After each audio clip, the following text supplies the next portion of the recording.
جوی خود رو برگزار کردن در این دور. حالا 7 امتیازی دارند هر دو این دسته ها و به صدر جدول برآمدند. اما وخش اگر پیروزی سومی خود رو به دست بیارد پس اولین دسته میشود که با 9 امتیاز بتواند در صدر جدول قرار گرفته باشد. خب رگارد دست پس از دو دور حالا همگی 3 امتیاز دارد و این تیم باید بگیم که در دور اول بر مقابل برقچی در یک بازی بسیار مشکل و در هم بر هم توانست که پیروزی به دست بیارد با حساب 0-1. اما در بازی دوم بر مقابل قهرمانی فعلی لیگ اولی مملکت مقابل دسته استقلال بازی کرد و آنجا این دسته با حساب 1-2 شکست خورد. البته در اون رقابت شاگردان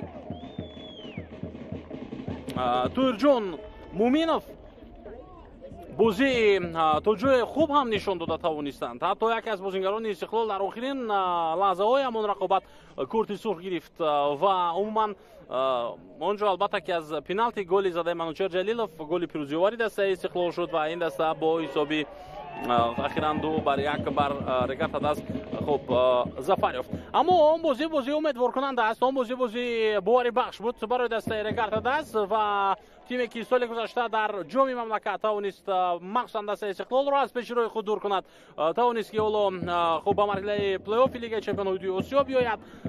یعنی این موسم حالا دسته دوم از کشور میتواند باشد. ما از همین تیم برای در لیگ چمپیون‌های آسیا بازی کردن. خوب ما از همین دسته حالا در این موسم نیز با بعضی از تغییرات در حیات خود کوشش میکند که بازی بهترین خود را هم نشان بدهد. صدای اشتراک داوری مرکز بلند گردید و بازی را دسته آغاز کردن در ورزشگاه مرکزی شهر دوشنبه. خب ما پیش از اون که به حیات های دسته توجه کنیم به داوران توجه میکنیم. نصرالله کبیرов داور اساسی است در بازی امروز. خسروی صدیق زاد و غیرت روزیباєв از کنار رو با کمک میکنند. قربان مراد شریفov داور چهارم است و عبدالله دولتov با وفا قرایف در حجره ور امروز فعالیت خواهند کرد و همچنین شریفبek نورالدینov خب داوری است که نوارهای تکراری رو پخش میکند. هجوم اولین در اجرای بازیگران رگارد است. فرصت اول از دست رفت اما در حالت بعدی سعید مختار عظیمov کوشش کرد ضربه بزند اما توپ از پهلوی دروازه گذشت. خوب ما به هیئت دسته ها نگاه میکنیم. هیئت دسته وخش را من برای شما معرفی خواهم کرد. رقمی 40 در دروازه ادم کوواچ، تحت شماره 13 سرگی یاورسکی، رقمی 3 تونی بیکاتال، رقمی 2 سیوش اسراروف، 81 تویرجان تغویزوده، رقمی 23 محمد جان نسکف، رقمی 20 امپونسا بنجامین، رقمی 8 ایسون باباєв، تحت رقمی 7 سنتулло اسماعیلов، رقمی 11 دمیترو بیلونک و رقمی 3 نوریدین همراقولов. سرمربی این دسته ظریف عثمانov است. با هیئت دسته رگارد دست نیز حالا نظر میاندازیم. رقم 33 مانوئل پانی، تحت شماره 4 بختیار قلندرов، رقم 66 اسیلبek تیمیرov، رقم 5 قاسم عثمان، رقم 62 جهانگیر ارگاشov، تحت رقم 44 فیومبا ژوزеф، رقم 8 سعید مختار عظیمov، 13 فریدون دولتов، رقم 9 کвадво фримпонг و رقم 22 سمندر قدیرов. سرمربی دسته رگارد دست این تویرجان مومینوف است و شورای بازی دسته های وخش و رگارد دست من این امیدین احمدزاده هستم. با تو بازیگر این دسته وخش حالا پسی سیوش با کنار بود و از این موقع حمله را ادامه دادن میخواهد. تغویزوده در مرکز توپ را از دست داد، نه تنها توپ را از دست داد بلکه همچنین ایده بازی را هم ویران کرد اینجا در رقابت بر مقابل لیگنر دسته رگارد است. خب دسته رگارد است در موسم جوری در دوره رقابت‌های لیگ اولی اولا بر مقابل دسته برقچی گفتیم در دور یکم بازی کرد و اونجا در همون رقابت 2 کورت سرخ بازیگران دسته برقچی گرفتند. 1 کورت سرخ بازیگر دسته رگارد است دلیر امامنظرov و با این نشان داد خب بازی دسته ها تا دقیقه 97 رقابت با حسابی 0-0 ادامه یافت و اخیراً در دقیقه 97 ارگاشov با زدن گل دست یافت. گل پیروزی آوری دسته رگارد است رو زد. بازیگری که موسم گذشته خب در ولایت سوخت بود، در دسته خوجند بازی میکرد. حالا ضربه کنجی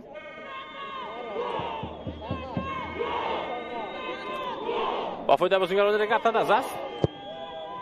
پرتاب جریمه گاه امکانیت هست برای ادامه دادن هجوم. باز یک ارسال بلندی دیگر و تو باز میدان بیرون گردیده است. خوب نخانش در دسته اسخطه بود ارگاشف موسم گذشته، نه اینکه در دسته خوجند. و در دوره رقابت‌های لیگ اولی این بازیگر خب نشون دادهای بسیار بلند هم داشت و یکی از بهترین های موسم گذشته بود در لیگ اولی این فوتبال پوز. اما نهایت کار خب او بعد از سرگرفتگی اومد و حالا در این دسته در دور اول در حقیقت کار خود را بسیار درست انجام داده توانست. و خب بازی دوم بر مقابل گفتم استقلال بود، اونجا گل فریمپونگ نیز کمک نکرد برای دسته رگرفتگی تا اینکه از باخت رها شود و با حساب 2-1 اخیراً دسته شکست خورد از تیم قهرمان، یعنی از قهرمانی فعلی کشور.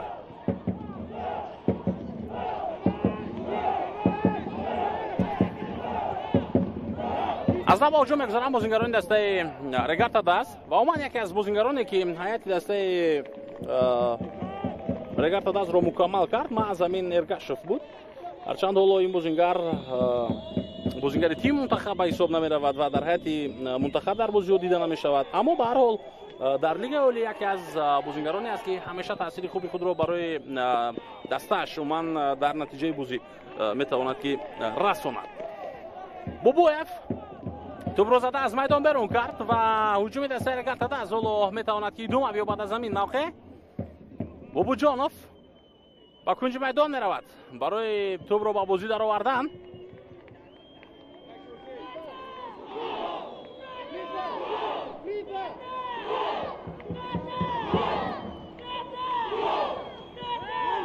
پاسیو طوری بازیگزاری بازیگران رگرفتگی از این وضعیت خواستند استفاده برند اما موفق نگردیدند آنها. سنت الله اسماعیلوف نمیتواند توپ را در اختیار دسته وحش نگه داشته. خب تیم وحش در دو دوره اولا بر مقابل اسخطه بازی کرد که آنجا با حساب 3-1 دسته وحش اسخطه را شکست داده توانست. سنت الله اسماعیلوف، نوریدین امراقولوف و بوبویف با زدن گل دست یافتند. هجوم نوبتی دسته رگرفتگی از ادامه می‌یابد. ارسال به مرکز جریمه گل و ضربه نوبتی. این دفعه توپ در داخل دروازه دسته وحش است. بله و بابوجانوف با زدن گل دست یافت. گل زودکار در اجرای فوتبال بازون دسته رگرفتگی.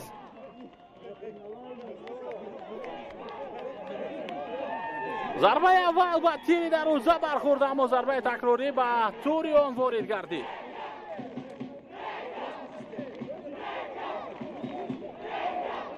و حالا اکنون با زدن گل دست یافت در همین وضعیت نوزین بابوجانوف. شاگردانی تویرجان مومینوف حالا قدم اول را در رقابت امروزه خیلی بر وقت گذاشتند. ببینید چگونه یک پاس اولی بود با داخل جریمه گل و ضربه نخستین رو کدام بازیگر بود که اجرا کرد و تیر دروازه زد. خب این دیگر چندان مهم نیست چرا که بابوجانوف بعداً با زدن گل دست یافت. ضربه اولین رو سمندر خودیروف اجرا کرد از ارمان هلند.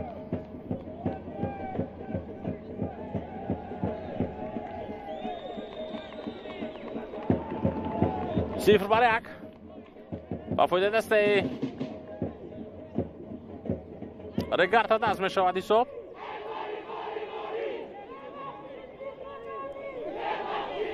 خب درباره نتیجه قبلی دسته وحش در این موسم میگفتیم که بر مقابل اسخطه بازی کرد از خوجند، بعدا بر مقابل خود خوجند اینجا قاعده بازی ویران نگردد. سمندر علاقه کورتی زرد میگیرد برای این قاعده ویران کنی که بر مقابل تونی بیکتل داشت و حتی نصرالله کبیروف دخترانی دسته وحش رو اینجا دعوت میکند. سید مختار عظیموف بحث کرده ایستاده از در این وضعیت با دوور و میدونه دولا دوستان عزیز یک قراری نو یا که یک قاعده نو در فوتبال در برابر قاعده های نو دیگری که خیلی جالب هستند و همچنین عجیب میتواند از موسم آینده در فوتبال اروپا مخصوصا سراول شد سنجیده می شود یا که عموما خوب براه مونده می شود. این ما زمان خوب قاعده است که از این بعد در رفت رقابت با داوری مرکز، یعنی در میدان تنها و تنها کاپیتان یک دسته میتواند صحبت کند، بحث کند یا اینکه اعتراض کند درباره کدام یک مورد و خلاص. هر نفر دیگری که با داور گپ میزند کارت زرد خواهند گرفت. این قاعده نوی است که با احتمال زیاد از موسم آینده در فوتبال ما میبینیم و البته در کشورهایی که فوتبال از حد زیاد تا جای رشد کرده است و عموما در صدر خوب فوتبال جهان میستند، این قاعده ها تاثیر چندان کلان نمیرساند. فوتبال بازان کسبی در حال میتوانند به این چیز عادت کنند و با داور بحث زیادتی نکنند، بجز از حالتایی که از حد زیاد عصبی میشوند یا که کدام یک وضعیتی که نمیدونم دیگر خود رو اداره کرده نمیتوانند. اما در کشورهایی که نسبتا فوتبال در سطح پایین‌تر است، برای مثال در خود لیگ اولی ما میتواند این چیز هرچند به خود فوتبال بازان نه چندان تاثیر زیاد رساند، اما در عموم برای رشد فوتبال در کشور تاثیر کلان رساندنش امکان دارد. چون که بحث‌های زیاد، جنجال‌های زیاد، نافهمی‌های زیاد بین بازیگران همیشه دیده می‌شود و البته در همین موسم نوی فوتبالی هم در لیگ اولی هم در فوتزال چنین مشکل‌ها بین بازیگران زیاد دیده می‌شود که با داور بحث زیادتی می‌کنند، حرف‌های زیادتی در رفت رقابت می‌زنند و این همه رو یک قانونی که یک قاعده در کار است که کنترل کند، خوب اداره کند و زیر نظارت داشته باشد.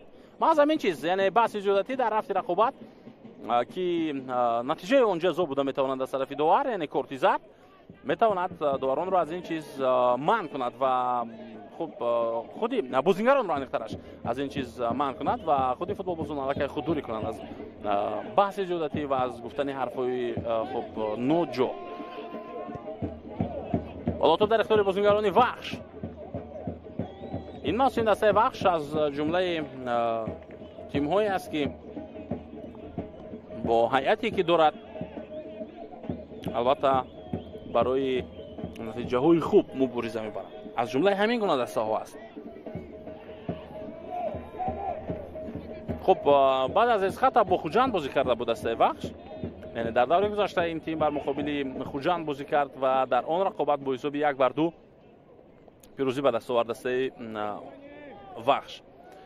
اسرارов و دمیتری بیلونوک با زدن گل ها دست یافتند از هیئت دسته وحش. خوجند در دوره دوم نتوانست خب امتیاز به دست بیارد و از جمله اون دسته‌های از پس از دو دور دسته خوجند غیر انتظار که حالا امتیاز به دست نآورده است. اما که سه دسته چون این نتیجه دارند، خوجند حاصلات فرخور و پنجشیر و این سه دسته حالا خب امتیاز ندارند در حساب خود و همچنین غیر انتظار دسته روشن یک امتیاز دارد پس از دو دور. حالا در این دور اکنون بر مقابل خوجند باید که بازی خود را فردا برگزار کند.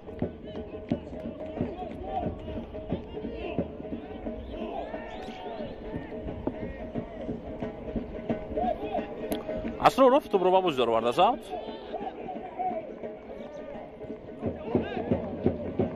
مبارزه سمندر قدیرov به نتیجه بود. باباجانov خود بازی ویران میشود بر مقابل سمندر در مرکز میدان. سیاوش اسرارov با احتمال زیاد خود بازی را اونجا ویران کرد.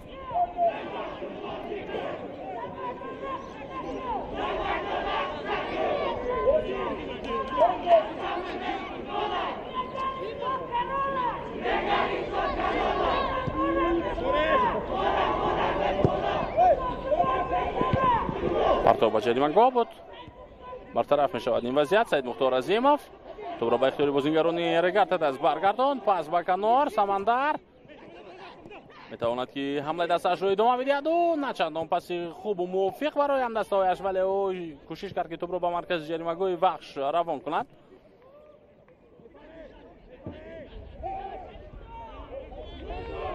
باباجانov سال نوبتی او به داخل جریمه گاه امکانیت میتوانست برای جهانگیر ارگاشف پیدا شود، اما در این وضعیت آدم کوچ دروازه‌بان از هیئت بخش اولین شده به توپ رسید و توانست این حمله را برطرف کند.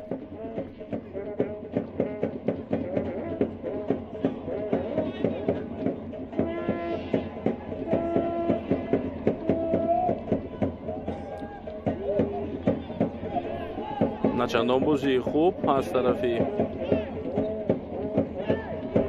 بازیگر دسته دیگر داده است، ولی به هر حال توپ در اختیار بوخی ماند.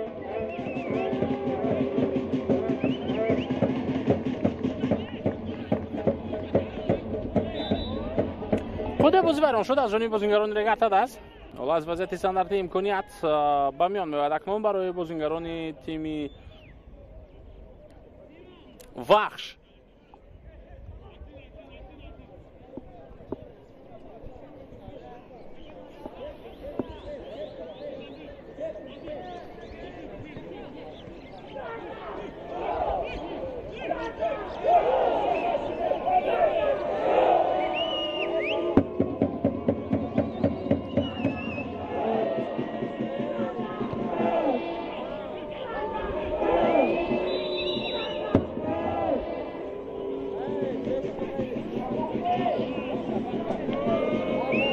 اسرارov از همین موقع خواست ضربه بزند. در حقیقت ضربه راست زد، اما این ضربه عموما خوفناک نبود. شاید به کدام یک بازیگر بر میخورد توپ، اگر در آن حالت گپی دیگر بود. برای دروازه‌بان میتوانست مشکلی پیش بیاید، اما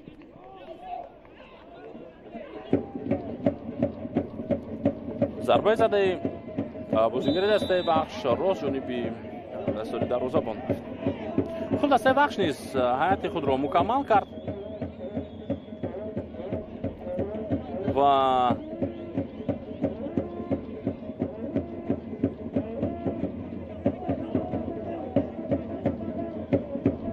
بعضی از بازیگرانی که خب با تجربه هستند، بازیگرانی که تا جای میتوانند تاثیر خوب خود را به دسته وخش و من برسانند، به هیئت خود جلب کرد این تیم.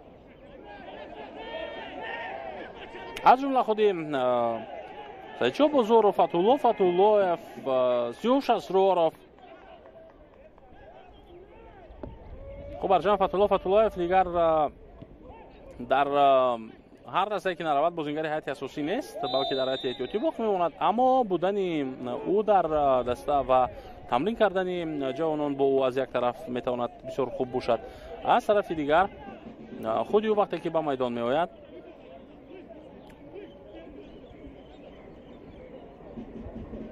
میتواند که با بازی خود، با حرکت‌های خود رفتی بازی دستش رو اندک هم که باشد تأخیر بگیرد.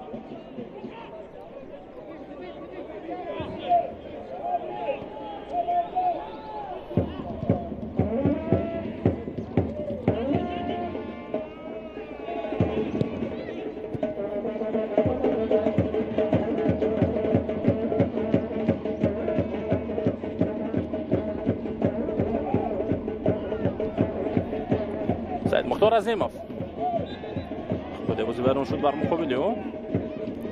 بنجامین اشتباه کرد در این حالت.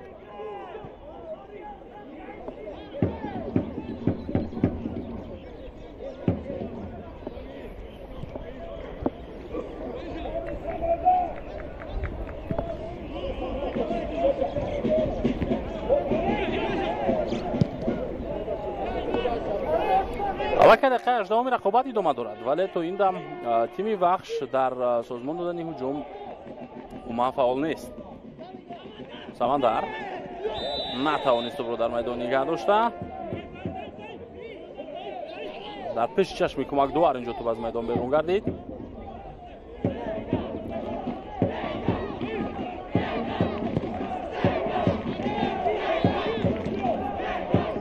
حمله نوبتی رو میبینیم در اجرای دسته رگرتاده است. بسی عظیموف با مرکز، ضربه از مسافه دور، اما ضربه زده قاسم عثمان جانب دروازه راست نرفت. هرچند در خط هجومی دسته وخش بازیگران خوب هستند، اما حمله های خوبی دسته وخش را ما تا این دم نمیبینیم. سمندر قدیرов از پا افتید و سیاوش اسرارов بر مقابل خود بازی رو ویران کرد. نوردین امرقولов، دمیترو بیلونок، سنت‌الله اسماعیلов این بازیگرانی هستند که برای دلخواهی دفاع در لیگ عالی میتوانند مشکل ایجاد کنند. ولی حالا این بازیگران چندان در میدان خوب و فعال به نظر نمیرسند. دفاعگری دسته رگاتا از قلندر فالو با نصرالله کبیرов بحث رو ادامه داده ایستاده است. کاپیتانی دسته به خاطر اونه که سیاوش اسرارов رو کارت زرد بده داور، اما داور خودداری میکند از این چیز، چون که داور چنین اندیشه دارد که این خود ویرانکنی سزاوار نشان دادن کارت زرد نبود. давлатов партоби ба дохили ҷаримагоҳ. қаландаров ҷаишиу имконият меҷӯянд бозингарони регата даст барои задани зарба. фримпонг аз по ҳафтид зарбаи навбатӣ аз масофаи дур бобоҷонов зад зарбаро. пас ба канор саид мухтор азимов партоби навбатӣ ӯро мебинем ба ҷаримагоҳ ва ин дафъа тӯб аз дарозаи дастаи бахш дуртар зада мешавад аз ҷониби сергей яворский. квадво фримпонг аз по افتیده است و بر نمیخیزد این بازیگر در داخل جریمه. خوب وار هست در بازی امروز و ما انتظار میشویم که از حجره وار عبدالله دولتов با گوش نصرالله کبیرov چی میگوید و قرار نهایی چی میشود. آیا بنجامین خود بازی را ویران کرد در این حالت یا اینکه فریمپونگ اندک ساختکاری کرد و خود را به زمین هوا داد.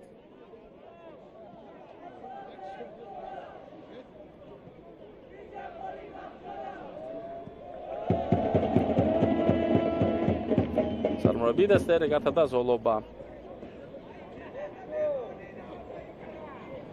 давлатов فهموند که در ادامه باید چگونه بازی کنند. اینجا از این زاویه دید چنین به نظر میرسد که رسیش بود بین این دو فوتبال باز، مخصوصا در همین حالت امپونسا بنجامین فریمپونگ رو زده از پا افتان، اما خب برای داورانی که در حجره ور نشستند حالتهای بیشتری خب صحنه‌های تکراری شاید باشد از طرف راست چپ و به این خاطر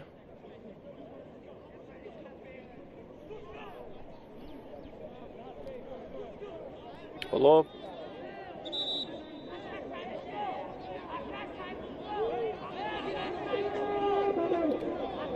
در اکران‌های ما شما اکنون حسین نورماتov فتولاєв هستند و فتولاєv ببینید که اینجا نگران هم هست از آن که پنالتی نگذاشتند، اما خوب این آغاز بازی است. حالا سیاوش اسرارов پسیو با کنار هنخترش حالا فتولاєv تا جای نگران از آن است که میتوانستند آنجا پنالتی گذارند.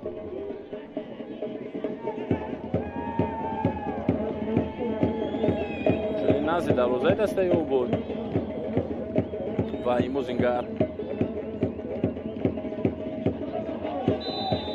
حالا انتظار است که همدسته‌های او میتوانند به زدن گل دست یابند، همدسته‌های او میتوانند رفت بازی رو تغییر بدن. خود بازی ویران شد در همان وضعیت و بازیگران دسته رگاتا دست اکنون اینجا زیر فشار قرار دارند، توپ رو از دست میدهند آنها. اولین هجومی دسته بخش رو میبینیم که با این ترتیب ادامه می‌یابد. پرتاب داخل جریمه گل، ضربه بسیار میتوانست ضربه خوفناک باشد در اجرای سنت‌الله اسماعیلov، ولی مانوئل دروازه‌بان دسته رگاتا دست در موقع درکاری بود و نگذاشت که خب اشتباهی به میان بیاید. توپ رو گرفت ارگاشف، حمله با سرعتی دسته رگاتا دست را میبینیم. ضربه جانبی دروازه، سیاوش اسرارov توپ رو از میدان زده بیرون کرد. جهانگیر ارگاشف تصمیم داشت که با خوب ضربه بزند، گل بزند، هرچند از کنار بازیگر دیگر آمده بود در همین حالت از طرف چپ که توپ را قبول کند، اما ارگاشف در نهایت کار تصمیم گرفت که خودش ضربه بزند.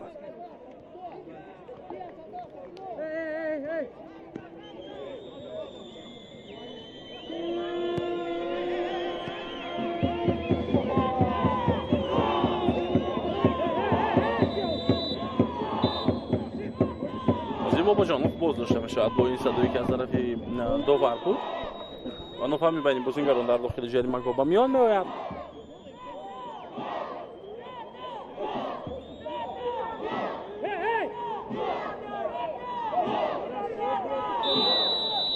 خب اکنون داور اجازه میدهد پرتاب به داخل جریمه. سرگئی اولین شده به توپ رسید در این حالت. ساماندار پس نوبتی او به مرکز جریمه دسته وحش اما بازم چندان پسی خوب نبود.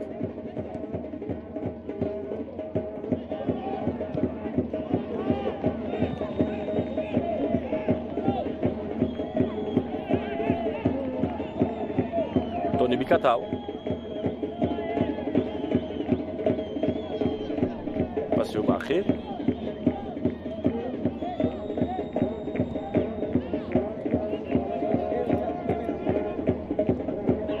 دستاوی وحش و رگات دز بینی هم خب در گذشته 64 مرتبه وخوری داشتم 64 مرتبه بازی کردم و تنها یک دفعه بود که آنها بازی دوستانه دایر کردن و این رقابت سال 2021 بود. ماه فوریه قبل از آغاز موسم این دو دسته با هم مساوی بازی کردن. دیگر 63 بازی قبلی همه در مسابقه های رسمی یعنی در جام تاجیکستان 6 دفعه و در لیگ عالی 57 مرتبه با هم بازی کردن و در این میان دسته رگات دست در رقابت ها بر مقابل دسته وحش خب موفق تر به نظر رسید و تا جای نتیجه های بهتر هم نشان داده است. اما بازی آخرین که دسته ها داشتن در دوره رقابت های لیگ عالی با پیروزی دسته وحش جنبست گردیده بود. موسمی گذشته در دور 12 پس به داخل جریمه رگارتا دز و سعید مختار عظیمov توپ را از میدان زده بیرون کرد. حالا ضربه کنجی به فایده دسته وحش به میان میآید.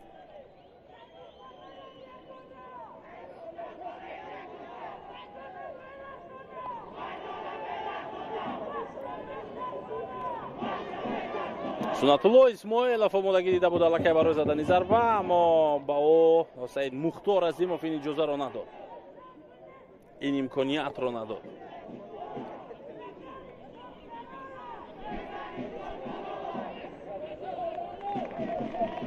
зарбаи кунҷӣ ба фоидаи бозингарони вахш. партоб аз кунҷи майдон, зарба бо сар ва гол. Амроқулов ба задани гол даст ёфт. ҳолати офсайд нест инҷо. ҳисоб 1-1 ва ин танҳо дақиқаи 27-уми рақобат аст.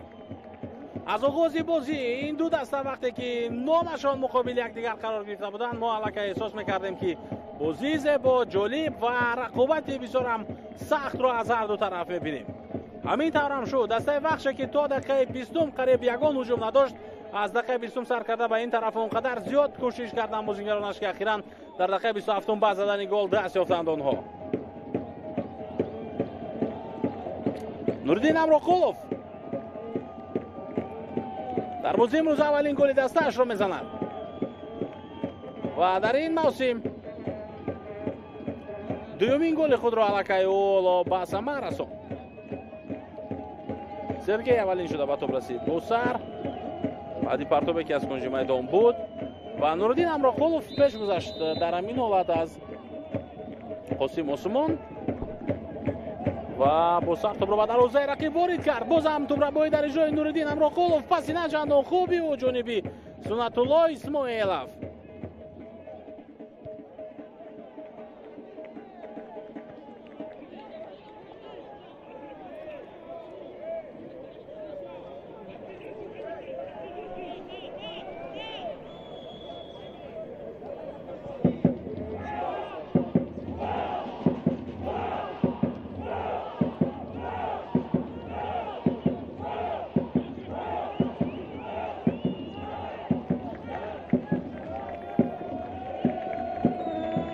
дар ихтиёри бозингарони вахш бозагир соли дигар ба ҷаримагоҳ ва ин дафъа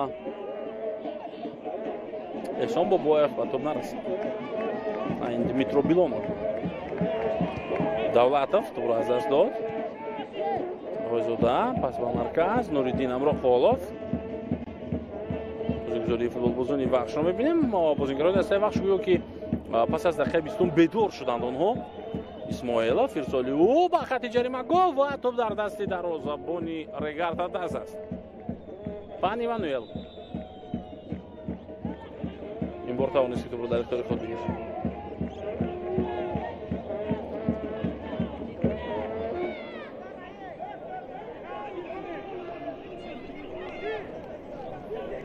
Сиёш Асроров осеб гирифтааст. дифогари дастаи Вахш ва аллакай духтурони дастаи Вахш низ даъват карда мешаванд инҷо. ҳоло хоҳем дид ки вазъияти ин бозингар чӣ гуна аст. ва дар ин миён мо имкон дорем ки голҳое ки то ин дам заданд дастаҳо такроран бубинем. агар коргардон моил бошад барои мо нишон бидиҳад такрори голҳоро. голе ки Бобуҷонов зад аз ҳайати дастаи Регарта Даз дар дақиқаи 6-ум ё ин ки 7-ум ва баъдан голе ки чанде пештар Нуриддин Амрохолов зад.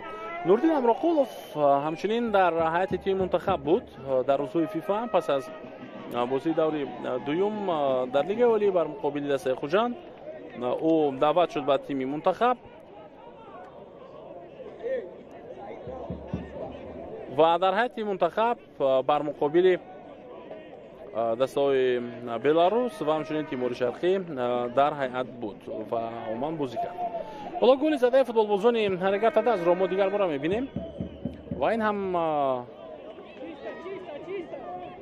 зарбае ки дарвозабон онро бартараф кард.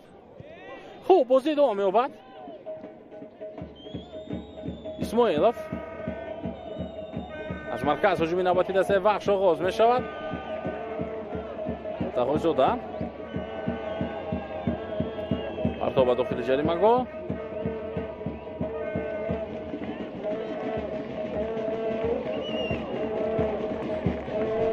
ним соат аз оғози бозии дастаҳои Вахш ва Регарта Даз гузашт. ҳоло ҳисоб мусови 1-1 аст дар ин рақобат. хуб, умуман дар даври сеюм дар лигаи олӣ аллакай баъзе бозиҳое буданд ки баргузор гардиданд. ҳуҷуми навбатиро мебинем дар иҷрои Регарта Даз. Давлатов дар ҷаримагоҳ аз по афтид ва тӯбро аз даст дод. ҳоло аут ба фоидаи дастаи Регарта Даз аст.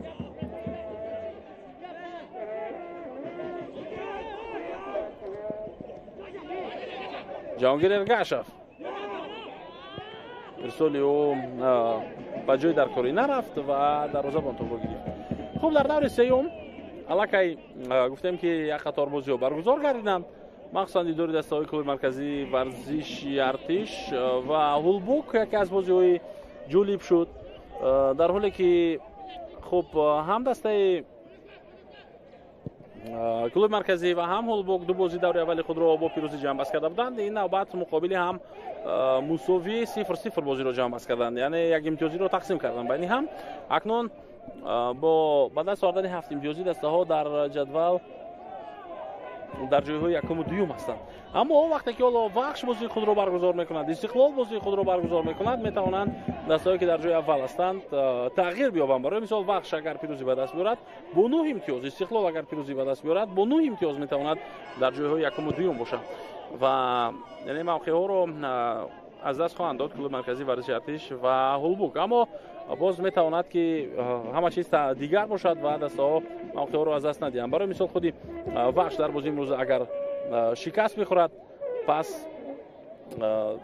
дар ҳамин мавқеи сеюм боқӣ хоҳад монд ва ҳамчунин агар дастаи ҳосилот тавонад ки Истиқлолро боз дорад, пас боз ҳам мавқеъ иваз нахоҳад ёфт дар ҷои аввал. хулоса ҳоло ҳеҷ чиз маълум нест ва дар идомаи рақобат мо мебинем Сиёш Асроров дар пои худ дарди ҷонкоҳеро эҳсос мекунад.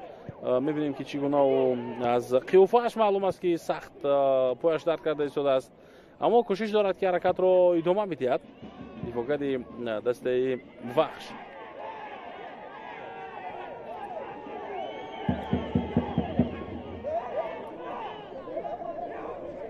партов аз аут. Бобоев зарбаи ӯ аут ба фоидаи дастаи Регарта Даз. فیومبا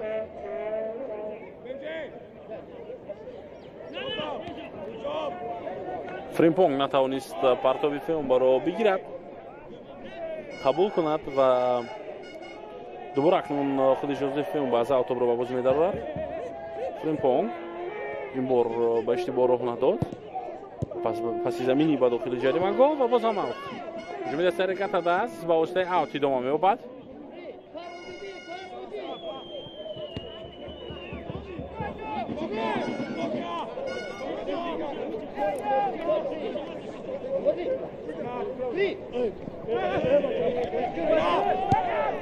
بازم فریمپونگ از پای افتید در جریمه‌گاه، اما این از پای افتیدن‌های او لا معنی قاعده‌ویرانکنی را ندارد. بختیار قلندرов نورالدین امراخلов را زده از پای افتاند.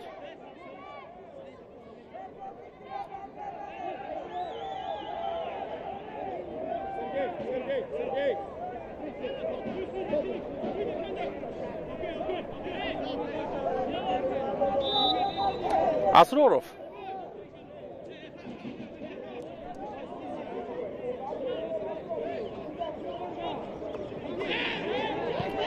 حالا در ورزشگاه مرکزی شهر دوشنبه نورافکن‌ها نیز خب روشن کرده میشوند چراغ‌های میدان، چون که ایسته ما نزدیکتر میشویم به شام. با اون وقتی که دیگر بدون نورافکن‌ها بازی کردن امکان ندارد. یکی از بازیگران دیگر دسته گرفته از حالا باز در زمین خوب است. این دفعه ادم کوچ مجبور میشود که اکنون 20 روزابانی دسته وخش و دکتران دسته گرفته دست دعوت میشوند. این کدام بازیگر بود که از پای افتید و اینقدر جدی است؟ حالا سه باش. سمندر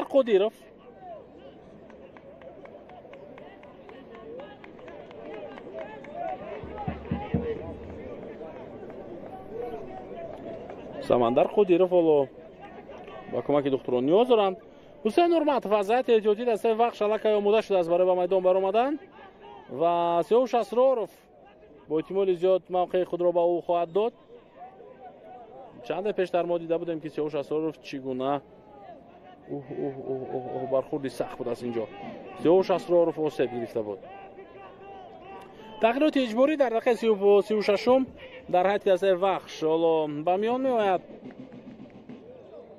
سیاوش اسرارov ترک میدان خواهد کرد با پای آسیب دیده‌اش و به جای حسین نورمتov یک از دفاعگرانی با سرعت و یک از بازیگرانی که در خط دفاع میتواند خیلی قوی باشد به میدان می آید.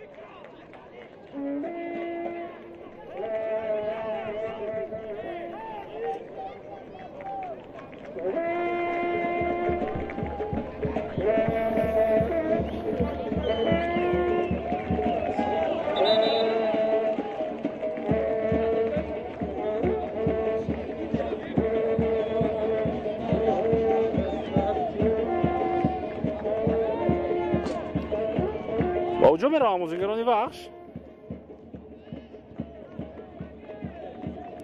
سمندر قادیرov به میدان برمیگردد، اما حرکت‌های او نیز مانند به حرکت‌های سیاوش اسرارov است.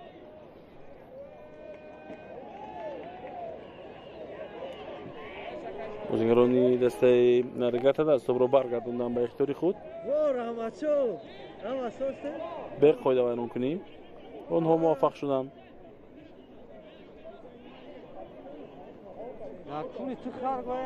حالا امکانیت برای بازیگرانی هم وخش و هم رگرت دست تنها و تنها حالا در قسم اول هست تا اینکه با برتری نیمه یکم رو جمع بست کنند.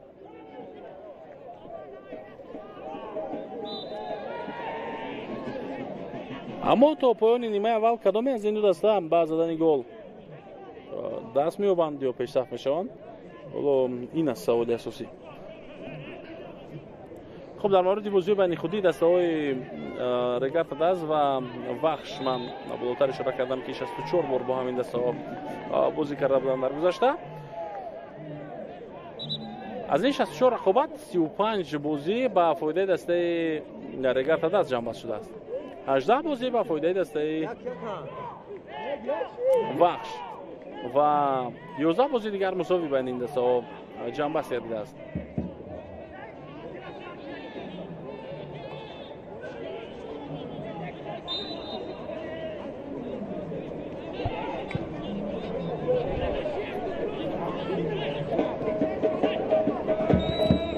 بازیگزاری فوتبال بازونی بخش ادامه هجوم را می‌بینیم.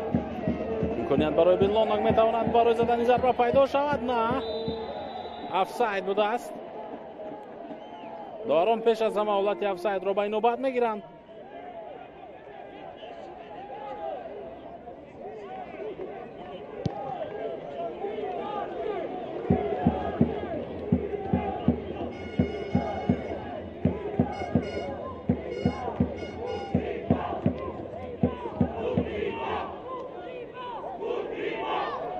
بیلانگ حالا باید با پا برخیزد و رقابت رو ادامه بدهد.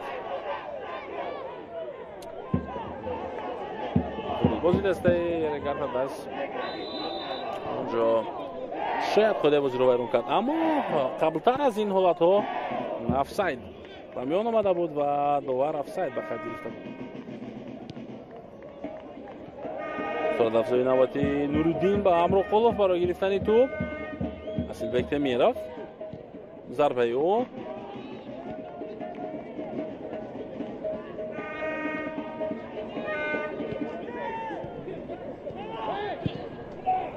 بازیگزاری خوبی فوتبال بازونی دست رگرد دست باز هم افساید.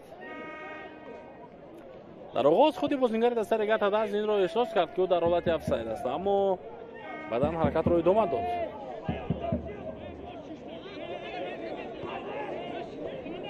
حسین نورماتوف با قول افساید سنی به میان آورد و خودی او با پیش حرکت کرد. بازیگر دسته رگرد دست تنها بود.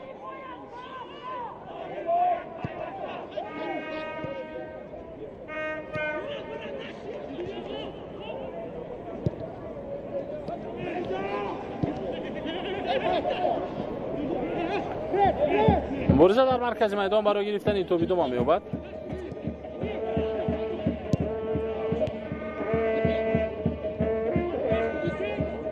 در طرف بازی دیگر است.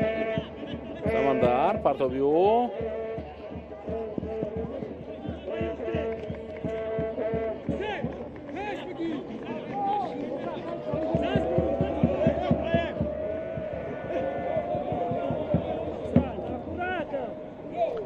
پرتاب داخل جریمه گاه ادامه می‌یابد. رقابت بازیگران رگرد است در جریمه گاه رقیب و فرصت را از بین برد در این حالت تونی بیکتال. حالا محض بیکتال دوباره با توپ قرار دارد. مبارزه او با دولتوف خود بازی را فریدون دولتوف ویران کرد در این حالت در این لحظه و هرچند خودی او باور دارد که خود بازی را ویران نکرده است، اما خود بازی در اصل اونجا ویران گردید. تقریبا 3 دقیقه دیگر، حتی اندک بیشتر از 3 دقیقه فرصت هست برای دسته در قسمی اول.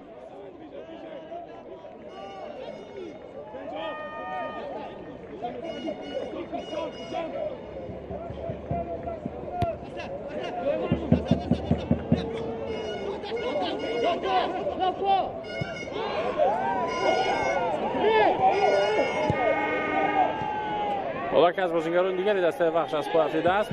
سید مختار عظیموف تصمیمی او برای زدن ضربه و چقدر ضربه عالی بود در اجرای عظیموف. البته آدم کوواچ هرچند موقع خود را از دست داد، اما بعدا توانست که این ضربه را برطرف کند. سید مختار عظیموف آخرین بار چنین ضربه را رونالدو سال 2008 زده بود از هیئت دسته منچستر یونایتد مقابل پورتو. ولی اونجا او گل زده بود در لیگ چمپیون ها و اخیری سال گل کریستیانو رونالدو جایزه پشکش را هم به دست آورده بود، یعنی گل سال. همین گل میتوانست گل سال در لیگ عالی باشد اگر تو به دروازه وارد میشد، اما آخری کار دروازه‌بان مهارت خوبی خود را نشان داد آدم کوواچ و توانست که ضربه رو برگردون. پرتاب نوبتی و داخل جریمه گاه بازم دروازه‌بان به پیش میآید و این دفعه بر مقابل دروازه‌بان بازیگران دسته رگرتا دست خود بازی رو ویران کرده. و اما درباره ضربه زده سید مختار عظیموف حالا شاید اندک من خب محبت کردم، اما در عموم واقعا ضربه خوب زد.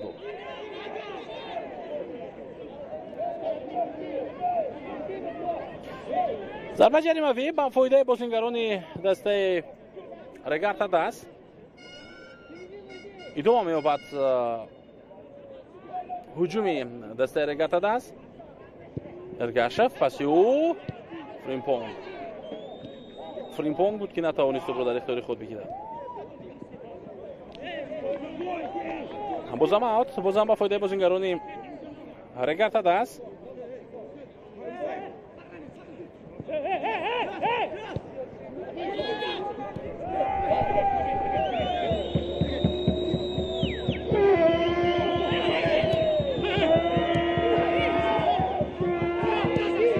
نوبتی دسته رگرتا دست به نتیجه به انجام میرسد.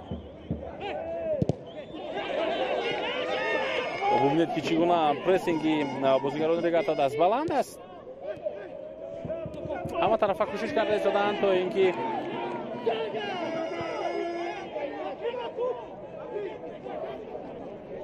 در قسم اول با برتری البته ترک میدان کنم در پایان نیمه اول.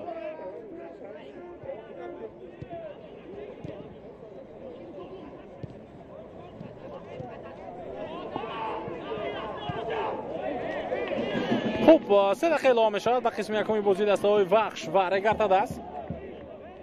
حالا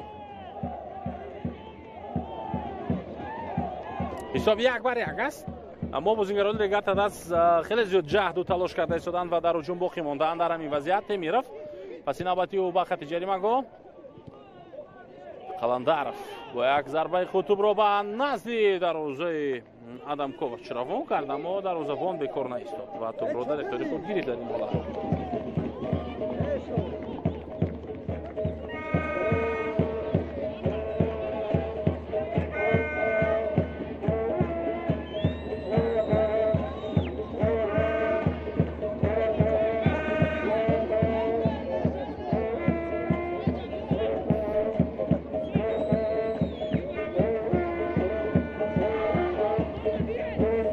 و در مرکز ادامه می‌یابد. اکنون هجومی دسته وخش را ما می‌بینیم. بعد از خاموشی‌ها بازیگران دسته وخش دوباره به هجوم می‌گذارند.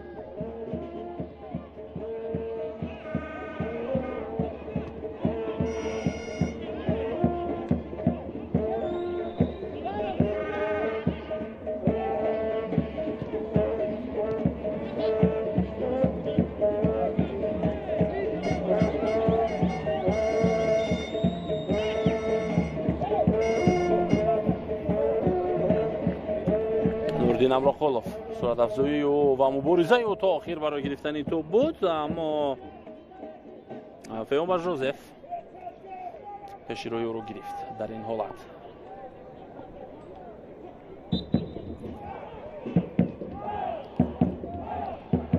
партоб аз аут. бубинед ки дар чӣ гуна вазъият ампонса бенҷамин тӯбро аз майдон берун кард.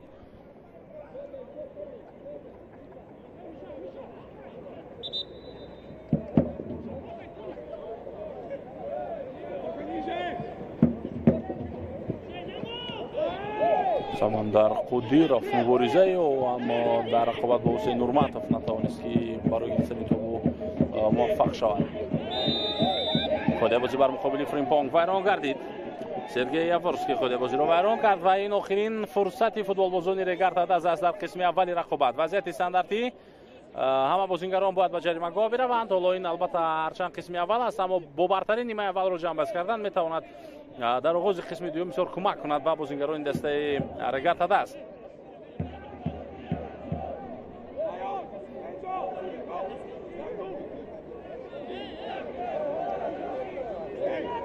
хуб аз ин навқеъ ки тӯбро ба бозӣ медарорад?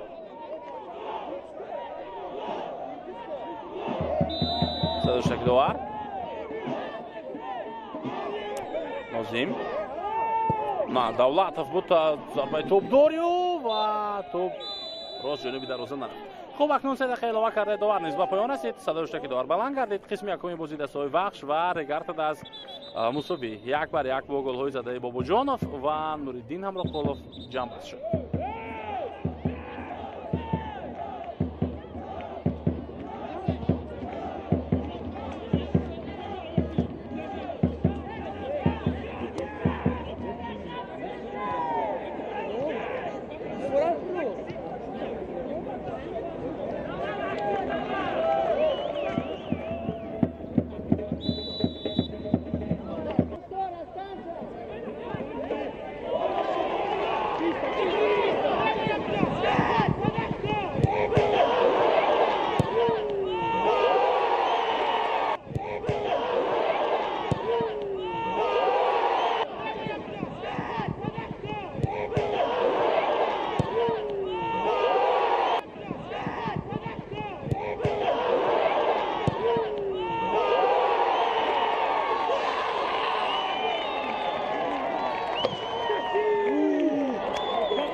و регарта даст бармегардем. баъди нимаи аввал ҳоло ҳисоб 1-1 аз дарди дори дастаҳои вахш ва регарта даст. ёдовар мешавем ки ин бозии даври сеюми лигаи олии мамлакат аст ва дастаҳо ба майдон омаданд барои идома додани ин рақобат инҷо омодаам ҳастанд.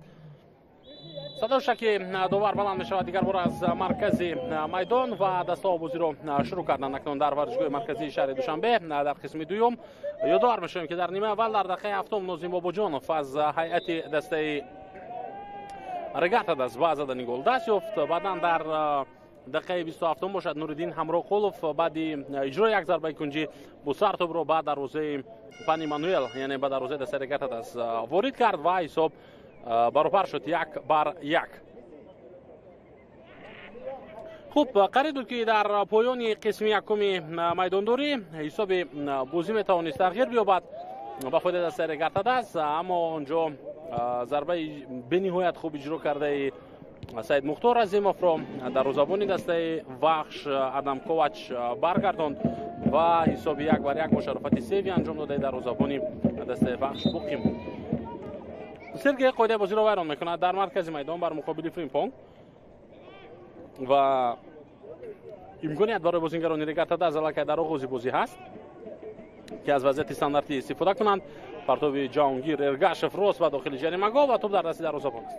хуб дар қисми аввал ҳамчунин як рӯйдоди дигар ин буд ки сиёҳуш асроров осеб гирифт, дифогари дастаи вахш ва сармураббии ин даста ӯро иваз кард. ҳусейн нурматов ба ҷои асроров ба майдон омад. тамом. дигар ҳама бозингароне ки хулоса аз дақиқаи аввал бозиро шурӯъ карда буданд то охир идома доданд рақобатро дар қисми якум ва онҳо ҳамчунин дар нимаи дуюм аз дақиқаи аввал бозиро дигар бора шурӯъ карданд ва идома дода истоданд. дар ин ҳолат ҳоло мамаҷон насков мехост пас бидиҳад ба нуриддин ҳамроқулов, аммо тӯбро аз майдон асилбек темиров берун кард. насков партоби вазал қоидаи бозиро вайрон кард сунатулло исмоилов бар муқобили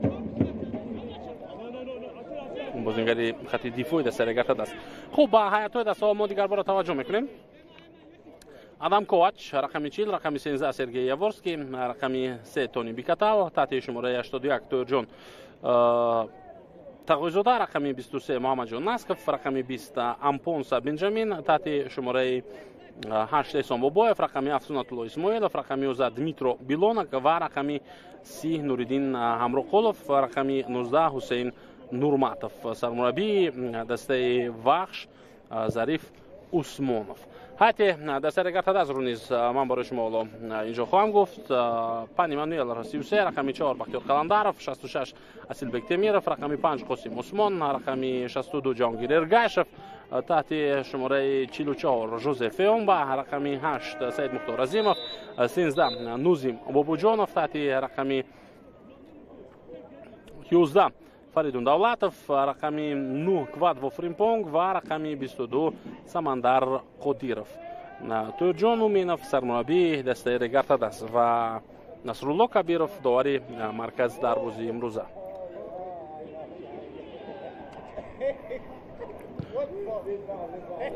хуб дар ин рӯзҳое ки хуб албатта рӯзҳои фифа буданд, бозии мунтахабҳо доир шуданд, ҳамчунин дар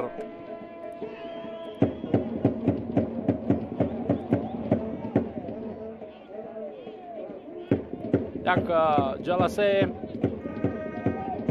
дар федератсияи футбол дар хуб бо иштироки роҳбарияти лигаи футбол онҷо нафароне ки иштибоҳҳо карда буданд, қоидавайронкуниҳо доштанд ва умуман бояд ки муҷозот мешуданд, онҳо ҷазоҳои худро гирифтанд.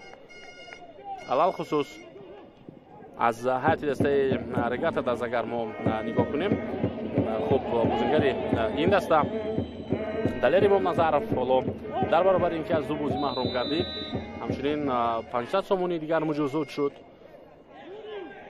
ва ин ҳам ба хотири қоидавайронкуние ки ӯ дар дидори дастаҳои регарта даст ва барқчӣ дошт. дар ҳамон бозӣ умуман 3 бозингар корти сурх гирифта буданд, 2 нафар аз дастаи барқчӣ ва 1 нафар аз дастаи регарта даст.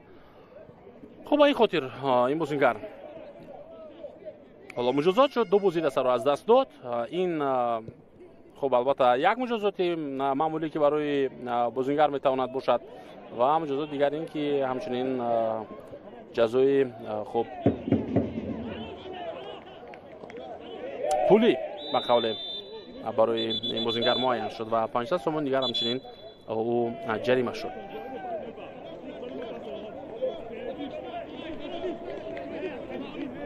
و باز یک بازیگر دیگر دسته رگرتاده است، امین ارگاشف از دو بازی محروم شد، سلب صلاحیت گردید. این هم به خاطر اونه که در بازی بر مقابل تیم برقچی اونجا غیر قاعده عمل کرده بود و برای این اکنون این فوتبال باز هم حالا دو بازی آینده در دسته رگرتاده از بازی نخواهد کرد. تیمیرف ارسال جانبی ارگاشف و ارگاشف میتواند در نزد خط جریمه‌گاه توپ را در اختیار خود بگیرد، اما در رقابت با او بازیگر دسته وحش ایستادگی کرده توانست تونی بیکاتال توپ را به اختیار همنسای خود برگرداند. بازم خود بازی ویران نشود. این دفعه شاید سید مختار عظیموف بود که خود بازی را ویران کرد مقابل اسیلبک تیمیرف.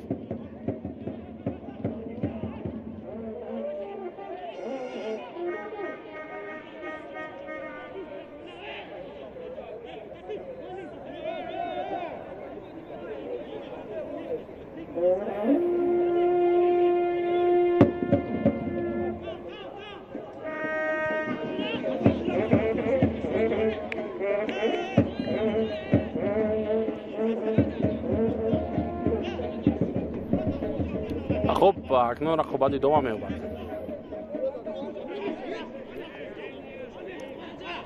در میان بازیگرانی که عموما جزا داده شدند از فوتبالبازان دسته وحش کسی نبود. البته بازیگران دیگر دسته، بازیگر مثلا دسته هولبوک، بازیگر دسته پنشیر، بازیگر دسته خوجند، این نفران بودند. حالا هجوم رو می‌بینیم در اجرای دسته وحش. پس به داخل جریمه‌گاه امکانیت برای سنت الله اسماعیلوف، امکانیت را از دست دادند بازیگران دسته وحش و بر زمین حالت افساید هم بوده است.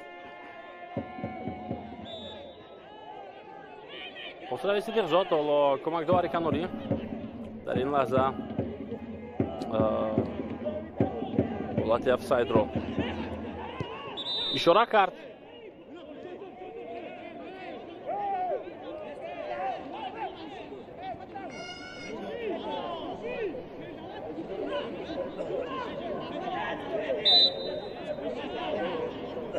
هرچند اونجا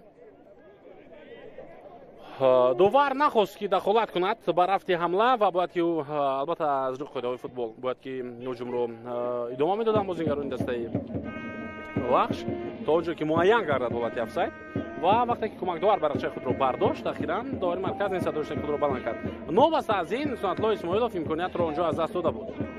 سید مختار عظیموف توپ را با او رو می‌بینیم از نزد پای سنت الله اسماعیلوف و فریب می‌دهد این بازیگر را. حالا پاس خوبی و با فریمپونگ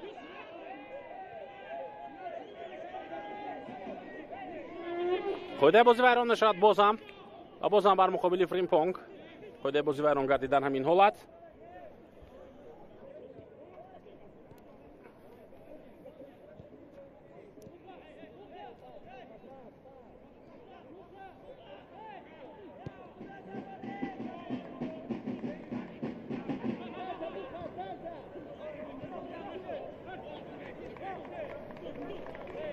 عظیموف قلندرов اشتباه کرد در اجرای پس مخلصانی دست رگرتاده از در ورزشگاه مرکزی شهر دوشنبه هستند، هرچند زیاد نباشد شمارهشون ولی هستند. با صدای اونها رو میشنویم از یک گوشه ورزشگاه که چگونه دستگیری کرده شدند دستشون رو. حمله نوبتی در اجرای بازیگران رگرتاده است. سمندر قادیروف از بیکاتال گذاشتن نتوانست و بر زمین قاعده بازی رو هم ویران کرد.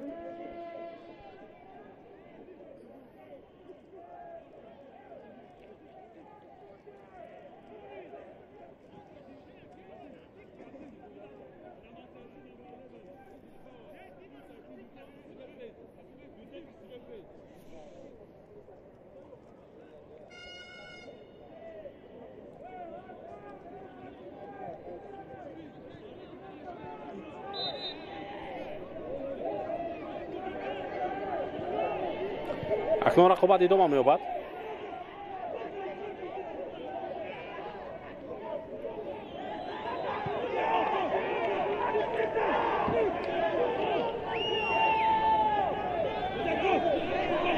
حالا نصرالله کبیرов و کنار اشاره میکند. مقابل قادیرов با دروازه ویران شده است.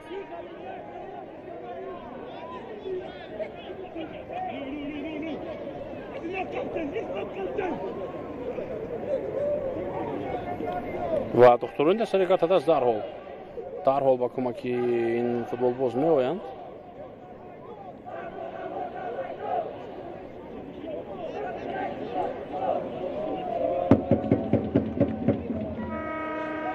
اینجا حتی یکی از مخلصان ببینید که چی نوشتجات در دست دارد.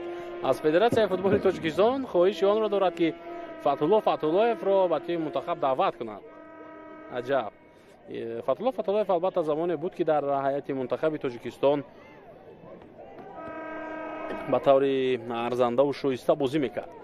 ولی حالا در هیئت دسته‌های خود این نابغه فوتبال تاجیک در هیئت احتیاطی قرار میگیرد، نه در هیئت اساسی حتی. هرچند تجربه او عموما و مبارز بودن او بازیگری که تو آخر تسلیم نمیشود، این خصلت‌های او میتوانند در تمرین‌ها با بازیگران جوانی که در هیئت منتخب هستند تاثیر خوب رساند. ولی در عموم خودی فتح‌الله هم شاید این رو میداند که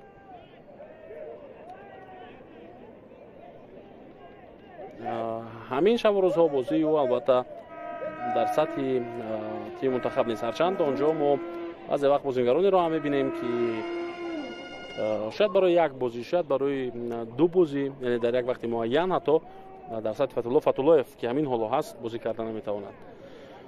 خب همه چیز درست می‌شود و اکنون بازی می‌تواند که ادامه بیابد. فریمپونگ با امروخولوف صحبت میکنند. دو حمله‌گر، دو نفری که هدفشان یک است اما در مقابل هم هستند. یعنی هر دو آنها گل زدن میخواهند. یکی به دروازه رگارت است، دیگری به دروازه وحش.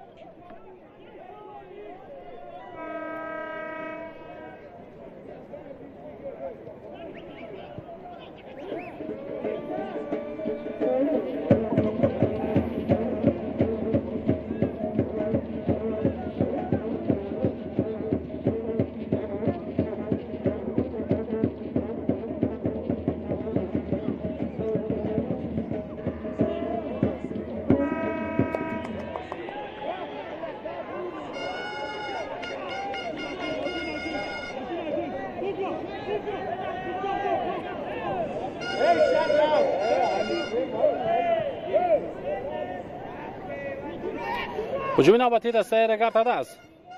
ارگاشف حالا اینجا کاملا تو باقی برگردونده شد. هرچند بازیگران رگارت است در همان وضعیت عمل میتوانستند با هجوم بروند. ضربه دروازه‌بان سمندر قادیرov با بازی برگشت.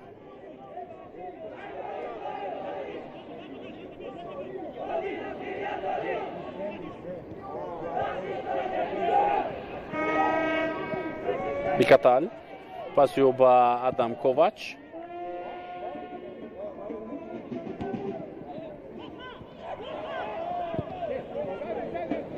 هجوم نوبتی دسته وحش ناسکوف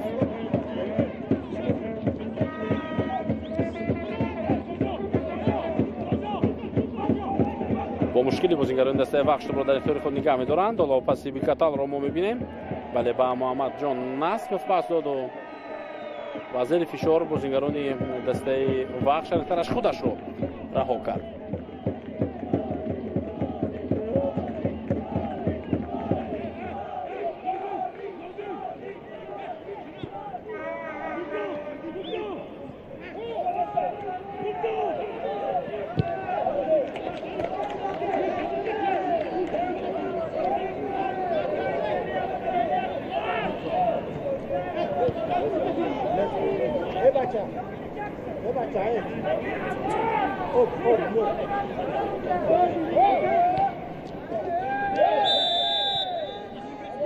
خود بازی ویران میشود. این بار بر مقابل نازیم باباجانوف.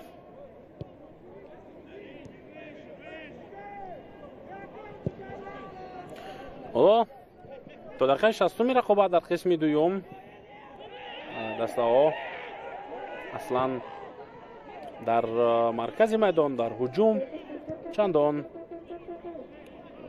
خوب بازی نکرده شدند. در اختیار بازیگران وحش و در حال در اختیار بازیگران رگارتاد است و باز در اختیار بازیگران وحش. این گونه است بازی دسته در قسم دوم. حمله را می‌بینیم. بیلانوگ اکنون می‌تواند این دفعه هجوم را ادامه بده. عدالت افساید با احتمال زیاد نیست، اما مانوئل پانی دروازه‌بان رگارتاد است. در قسم دوم یگانه زحمتی که کشید محض همین بود، ولی بسیار عالی و سری وقتی بود این حرکتی او.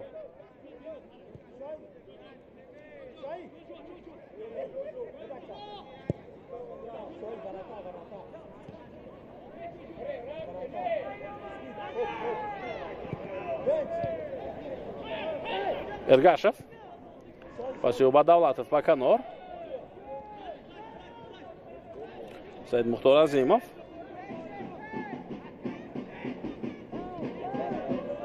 هجومی دسته رگارتاد از رو خود سید مختار آغاز کرد. پس او رو میبینیم با فریمپونگ باباجانوف سیلبک. پس با مرکز خط هجوم فریمپونگ در داخل جریمه گل، اما بیکاتال پیشروی او رو گرفت. همچنین سرگی از کنار فشار آورد با فریمپونگ.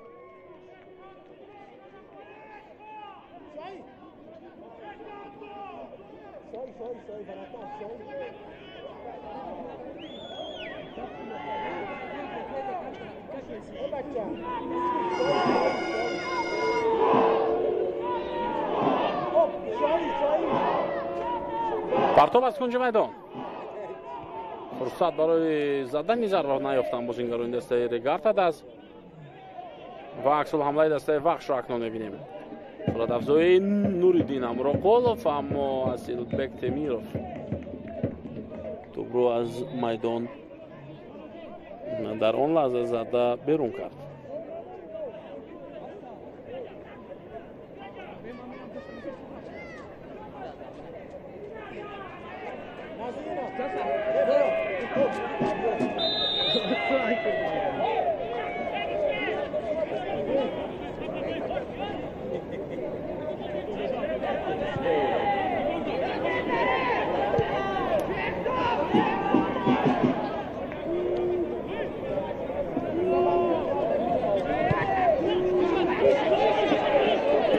بازیگزاری نوبتی بازیگران وحش را می‌بینیم.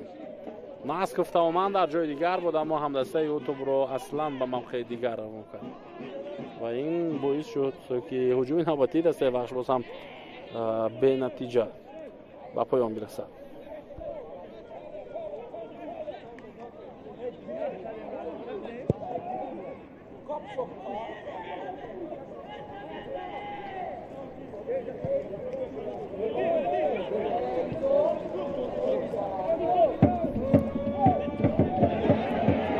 دسته وحش نوریدین امروقولوف با جریمه گل وارد میشود. این بازیگر امکانیت برای او ضربه در اجرای نوریدین امروقولوف، اما سروسیما شد مگر این فوتبال باز. قاسم عثمان از کنار با او فشار می‌آورد، هرچند دور بود دفاعگری دسته رگارتاد است، اما نوریدین امروقولوف یک بازیگری با تجربه و دیگر فوتبال بازی نوکار نیست. چگونه سروسیما میشود در این وضعیت، در حالی که بیلانوگ در داخل جریمه گل انتظار است از کنار چپ که با او پاس شاید پاس بدهد نوریدین امروقولوف، اما امروقولوف خواهش زیادی زدن گل داشت در همین حالت، هرچند ضربه درست زدن نتوانست. ارگاشف اسیلبک تمیروف سید مختار هجوم نوبتی دسته رگارتاد از رو او شروع میکنند. سمندر قابل خودی رفع ایران نمیشود خود بازی اما بازیگران دسته وخش هم توپ رو در اختیار خود نگه داشتن نمیتوانند.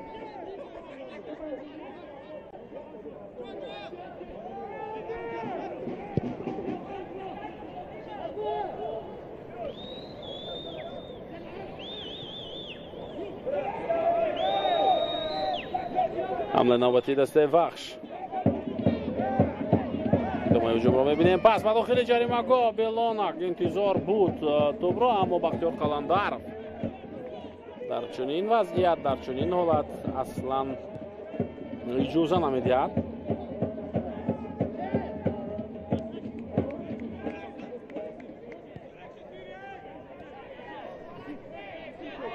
و خوب دوباره توپ از نزد این طرف در نزد پای دروازه‌بان است و از همین موقع باید بازی ادامه بیابد.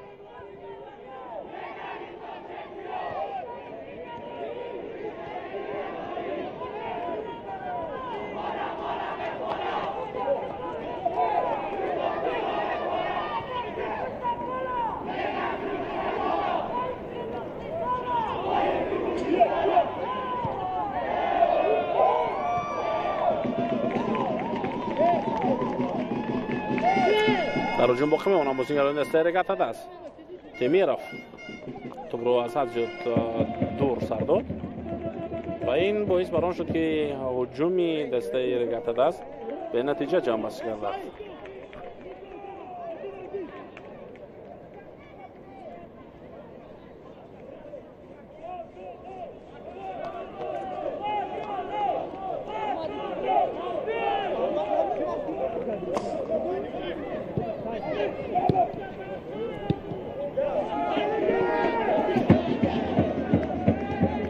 پاسی بالا روزا پون بالا دستا در حقیقت بازی آرام نشان داده ایستادن. همین طور میگیم، شاید درست باشه. بازی آرام دارن، اما خب در قسم اول هم همین گونه بود. مخصوصا بعد دسته وخش پس از دقیقه 20 شروع کرد با سازمان دادن حمله های خوفناک و در یک حالت نورالدین امرخولov با زدن گل دست یافت، دستش رو به پیش برآورد و خب همزمان حمله خوفناکی دیگر هم بودند در پیش دروازه دسته رگاتا دست. و در قسم دوم حالا نمیدونم از دقیقه چندم شروع میکنند اونها هجوم‌های خوب و خوفناک، ضربه‌های زیبا را جانب دروازه یکدیگر. هرچند اینجا حالا حسابی یک بر یک باقی است تا این در.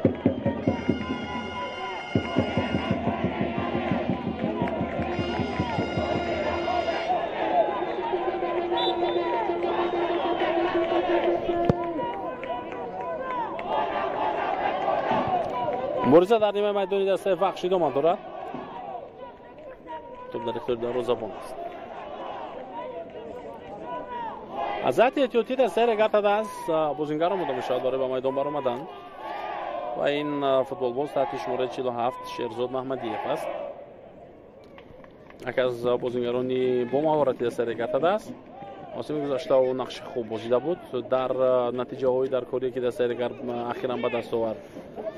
و بغیر از شیرزاد محمدیف در هیئت احتیاطی دسته رگاتا دست فیروز بوبیف، آزاد بکپنجیف، شرف جان صالح، عبدالله شریفов و شهاب‌الدین محمودزاده قرار دارند.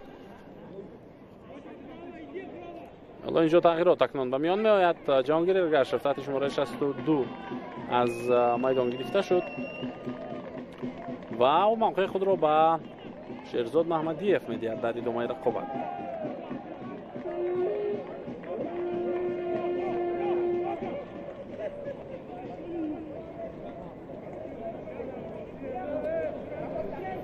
و خب بیاید به هیئت احتیاطی دسته خب وخش هم نگاه کنیم که بجز از حسین نورماتوف باز کیها هستند.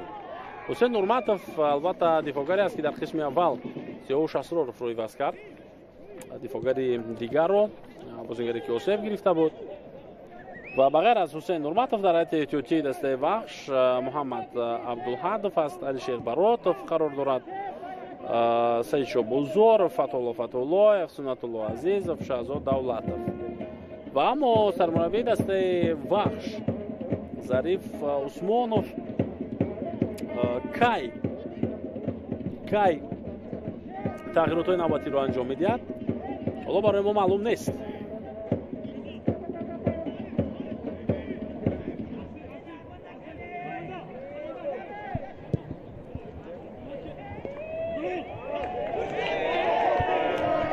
اکنون برای ما شما معلوم شد دو فوتبال باز از هیئت احتیاطی دسته وقت شما داشتن برای به میدان برآمدن تحت رقم 7 سنت الله اسماعیلوف اینجا از بازی گرفته می شود به جای رقم 77 به میدان میبراید این سید شابوزورف است و همزمان تحت رقم 81 جان تقوی‌زاده ترک میدان خواهد کرد و به جای او به میدان رقم 18 فتح‌الله وارد میدان می شود. فتح‌الله اون نفره که چند روز پیشتر زودروز داشت انیخترش روز 24 مارت 4 روز پیشتر زودروز داشت و این بازیگر الکی 35 ساله شد.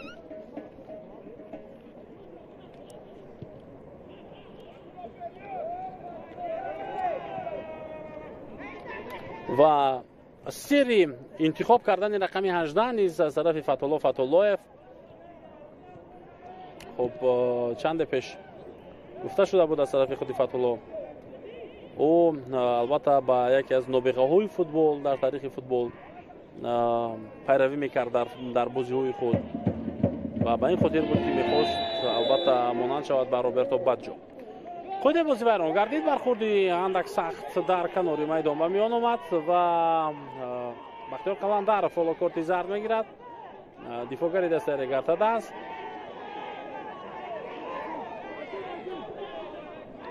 برای از پای افتاندن فوتبال بازی وحش بازیگری که نوکه از هیئت احتیاطی به میدان آمد سید شابوزورف محض او از پای افتانده شد.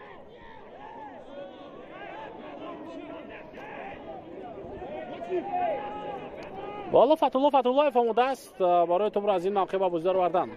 اون نفری که با روبرتو باجو بازیگر ایتالیایی خود را مانند کردن می‌خواست به خاطر او بود که او تحت رقم 18 بازی کردن رو اختیار کرد. حالا فتح‌الله با توپ قرار دارد.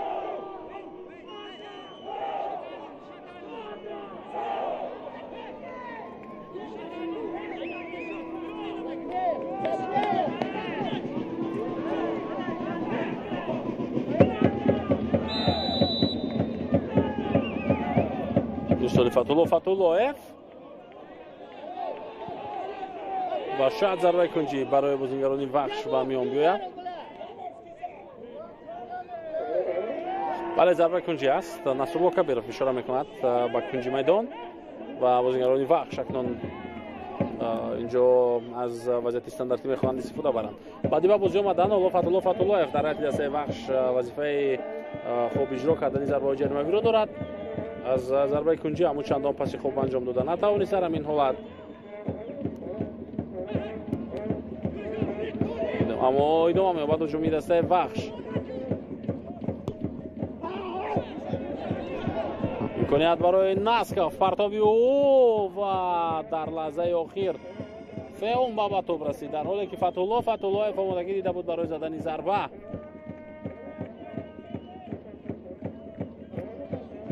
پرتاب از اوت.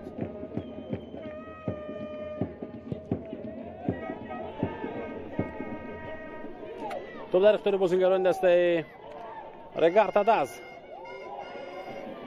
سمندر قادیروف موفق نشد در ادامه بخشیدن حمله سرگی اینجا برطرف کرد این هجوم را. کاپیتان دسته وحش و اکنون ضربه کنجی به فایده بازیگران دسته رگارتا داز به میان میآید.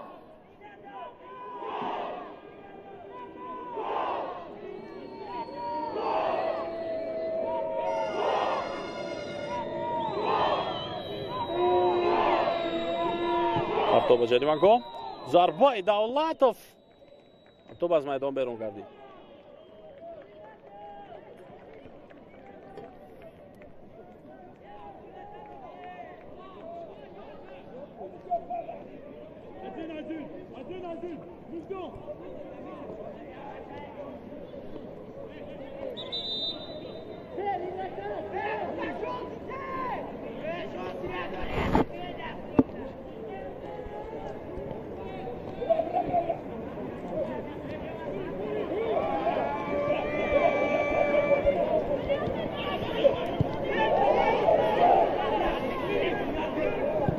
رقابت ادامه می‌یابد و آوت با فایده دسته رگارتا است، اما اینجا یکی از بازیگران دسته وخش اندک آسیب گرفته است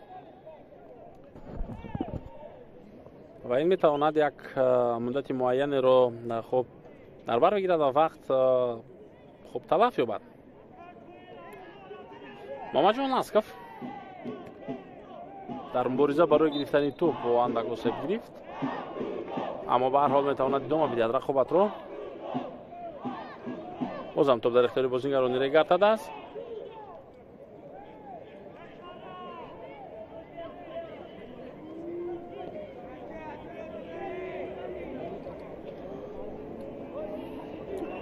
تمیرов پرتاب زد با جریمه گوی دسته وخش، اما سمندر قدیرov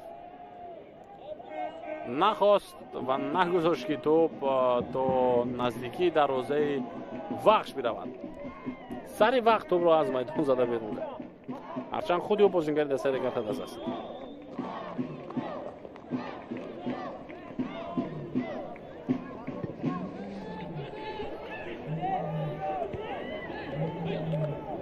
رقابت در مرکز میدان دولتов پس یوباقی بازم توپ در اختیار بازیگران رگارتا است باقی میماند. فرمپونگ در بازی امروزه هیچ مزه‌اش نیست، او یا توپ را بگیرد از پای میافتد یا توپ را درست کارکرد کرده نمیتواند یا موقع را از دست میدهد.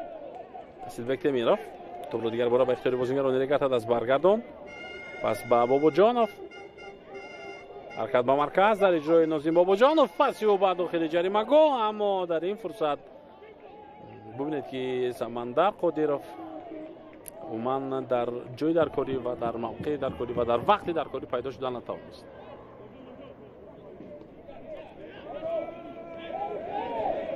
اشتباه نوبتی بازیگران وخش باز هم اوت با فایده دسته رگارتا است. باز هم از همین موقع میتواند امکانیت برای بازیگران رگارتا است به میان بیاید.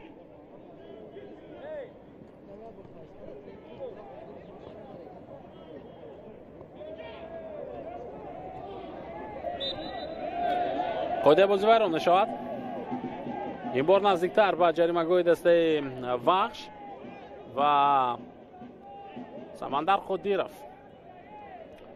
از پا افتید. نازیم بابوجانov آماده است که توپ را به بازی درآورد.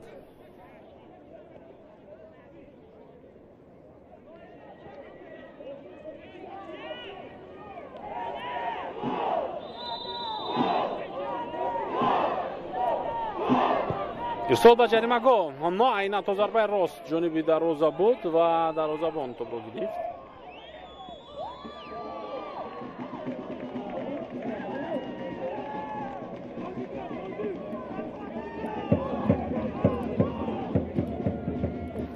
حالا در این میان دسته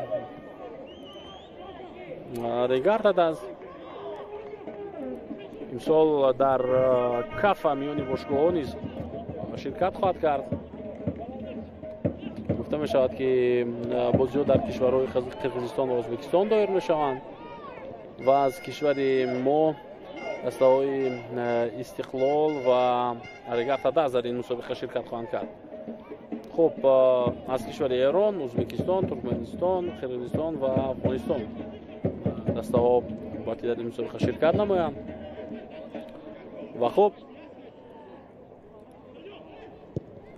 تجربه خوبی می شود برای دسته‌هایی که از کشور ما در این مسابقه شرکت میکنند و این در ادامه برای در سطح بین المللی مخصوصا در خب لیگ چمپیون ها بازی کردن میتواند که خیلی یک مرحله آمادگی خوب هم باشد.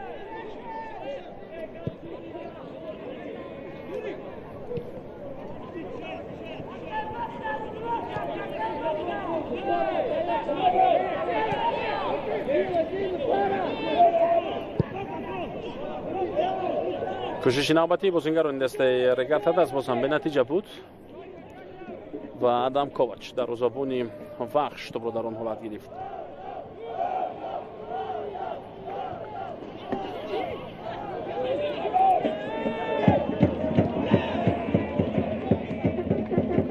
مبارزه در مرکز میدان.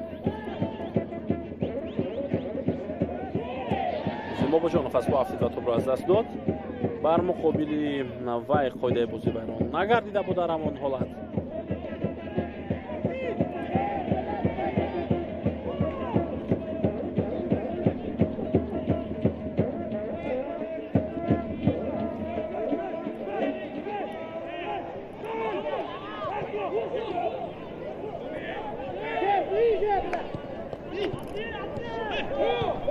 خب حالا اکنون 10 دقیقه آخری بازی دسته های بخش و رگرت دست شروع شد، یعنی دهه آخر. در این 10 دقیقه دسته ها برای البته به دست آوردن پیروزی بازی را ادامه خواهند داد. نوریدین امراخالov در حالت افساید قرار نداشته و نیست در اختیار دستش نگه بدارد. ناسکاف بازی خوبی و بر مقابل فریمپونگ و دوور با احتمال زیاد کارت زرد میدهد به فریمپونگ، حملهگری دسته رگارت دست برای این قاعده ویران کنی که او داشت.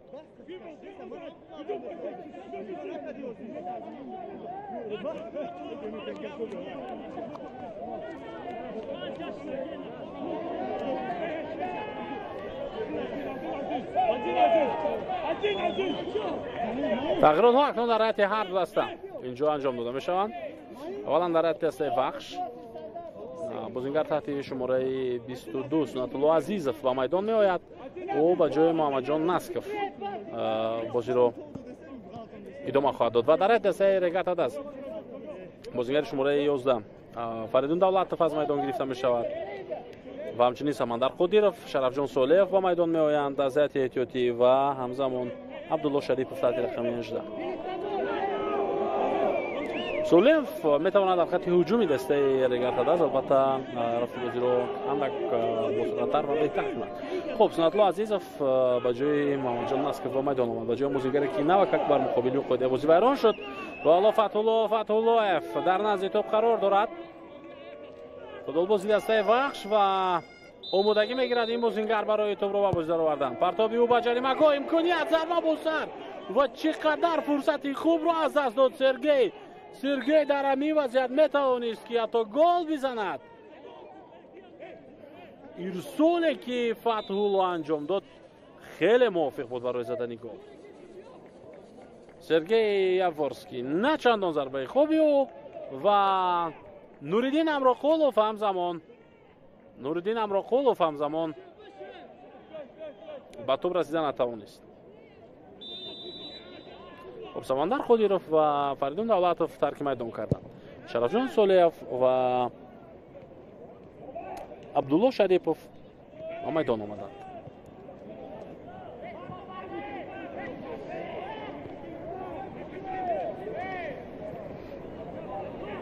امکانیت بسیار خوب بود برای دسته بخش که کامبک کند، اما از این فرصت استفاده بردن نتوانستند بازیگران بخش. اوت با فایده دسته رگارت دست شیرزاد محمدیف خدا ویران کنی نباتی بر مقابل او با قید گرفته شد.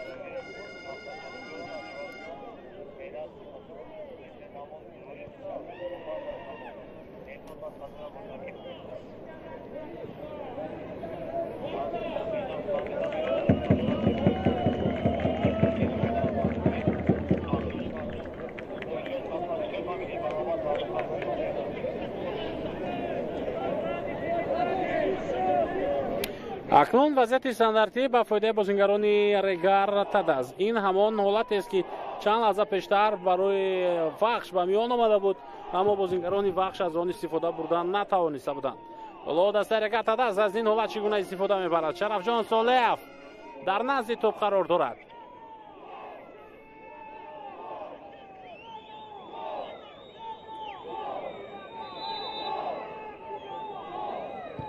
ضربه جانبی دروازه بخش و دروازه‌بان ادم کوواچ برگردان توپ را. بلانک صدای شکی داور بلند می شود و چی شد؟ آیا بازیگر رگارت دست خود بازی را ویران کرد در همین حالت؟ ناسیم باباجانov بر مقابل بلانک خود بازی رو ویران کرده است نازیم باباجانوف.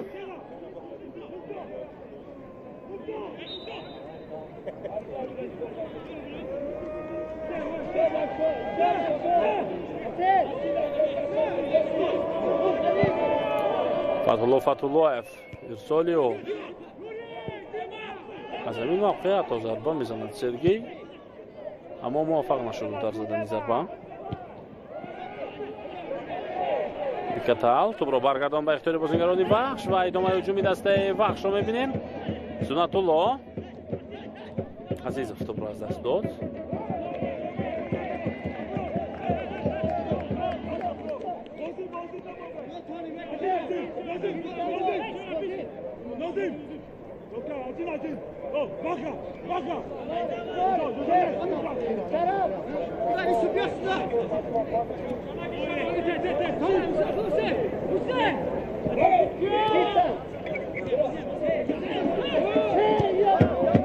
خیلی بازیگران دسته وحش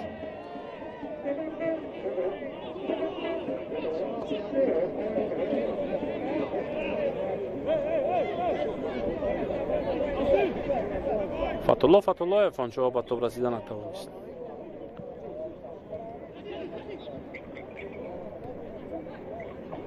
سایچو بازاروف توپ را از دست داد. اسلبک تمیروف مبارزه او برای نگاه داشتن این توپ در میدان ولی موفق نمیشود این بازیگر.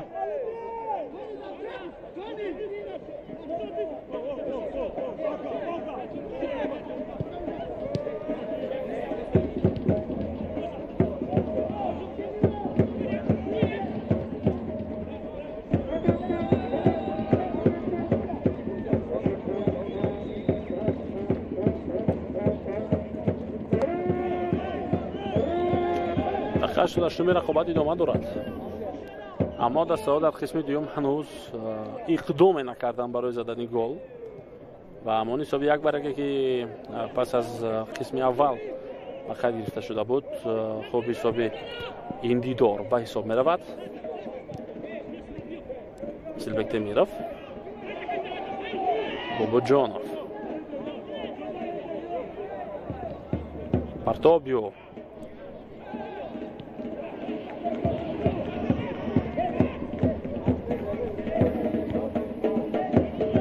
سید مختار عظیمov از مرکز میدان حمله دست رگرد از راه خواست آغاز کند بر مقابل او خود بازی ویران آگردید و از دو اشاره کرد.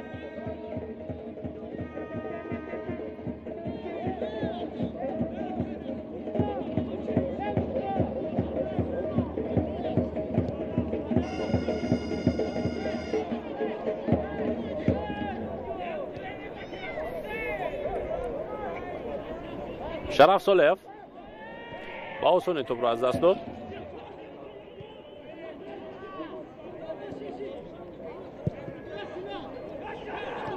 تمیروف پاسی واقعی بود. بازم فشار میارم بازیگران وحش. سید مختار عظیمov ارسال به کناری راست خط هجوم اوت و افاده دست رگرد است. ادامه می‌یابد اکنون حمله دست رگرد است. آخرین دقیقه وقت اساسی بازی دسته‌های وحش و رگرد است آغاز می‌شود. هنوز حساب 1-1 است. فریمپونگ مبارزه او بر مقابل امپونسا بنجامین بود و توپ را از دست دادنش این تنها کاری نبود که در آن حالت به میان آمد، همزمان او خود بازی را ویران کرد.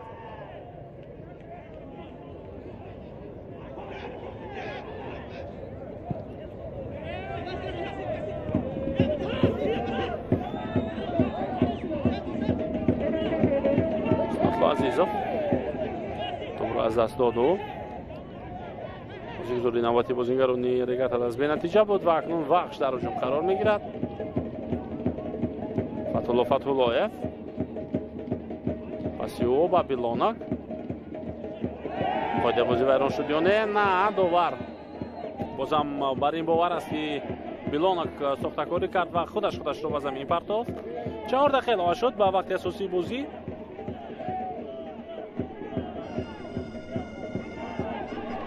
هجوم با سرعتی دسته ریگارد داز را می‌بینیم ارسال و داخل جریمه گاه فرمپونگ میتوانست گل بزند تو، اما تونی بیکاتال این اجازه را با اون نمیدهد، این امکانیت را با اون نمیدهد و توپ از میدان زده بیرون کرده شده در اون حالت. حالا در این 4 دقیقه علاوه کرده دوور، خب چی نتیجه برای دست ها دست میدهد و چی نتیجه میرسند آنها؟ خب در این میان ما با بازی بعدی دست ها توجه میکنیم. وخش بعد از این رقابت با حاصلات بازی خواهد کرد روز 5 اپریل، یعنی هفته آینده، روز 11 بر مقابل پنجشیر. پرتاب داخل جریمه گاه، بازم در روزا بمب پیش اومد و این حالت رو برطرف کرد با بایف. اشتباهی او هجوم نوبتی دسته ریگارد از اینجا آغاز می شود. شیرزاد محمدیف توپ رو از دست داد و تو خود بازی رو بیرون کرد، اما دوباره اجازه میدهد که عکس هجومی دسته وخش ادامه بیابد. امکان است برای تأخیر حرکت رو ادامه بخشیدن به لوناک. توپ رو از زیاد از خود دور سر داد و در این میان اسیلبک تمیروف خود بازی رو بیرون نکرده، توپ رو از میدان بیرون کرد.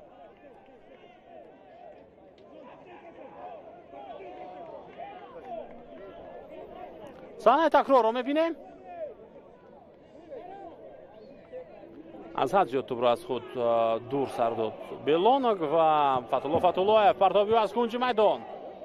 تلاش بازیگران وخش برای پیشرفت شدن حالا نتیجه نمیدهد. خود بازی ویران نگردید بر مقابل شیرزاد محمدیف و باز هم اوت به فایده دسته وخش است. خب با بازی بعدی دسته وخش مقابل اوسیلات و مقابل پنجشیر است روز 5 و 11 اپریل، یعنی در 2 هفته آینده در دوره رقابت‌های لیگ اولی. ریگارد داز باشد بعد از این رقابت با روشن کلوب بازی میکند. یکی از رقیبان اساسی دست موسم گذشته از ریگارد داز بود و همزمان روز 5 این بازی نیز برگزار میگردد. خب در یک روز با بازی دسته‌های وخش و خب رقیب دسته وخش اشتباه بالاتر اشاره کردیم در دوره آینده.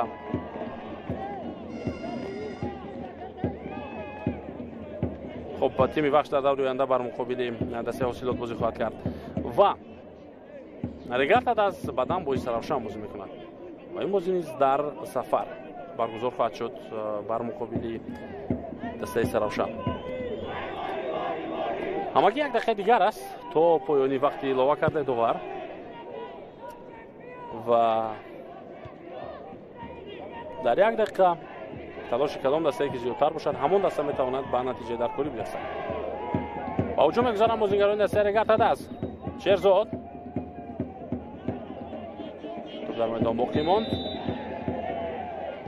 نه اوت به خود ریگارد داز است. بازم اکنون سنت الله عزیزов مجبور بشود که توپ رو برگرداند به بازیگران ریگارد داز و دوبار با کی کورت زرد میدهد؟ با فرمپونگ یا با حسین نورماتوف؟ نه، اونها رو فقط یک ترس داد در این حالت. نصرالله کبیروف و برگشت. اسیلبک تمیروف پرتابی از اوت.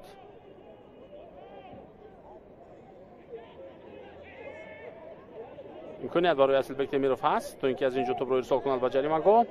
سعید مختار عظیمov پاسیو با پشتی پای، ضربه زمینی و توپ از میدان بیرون شد.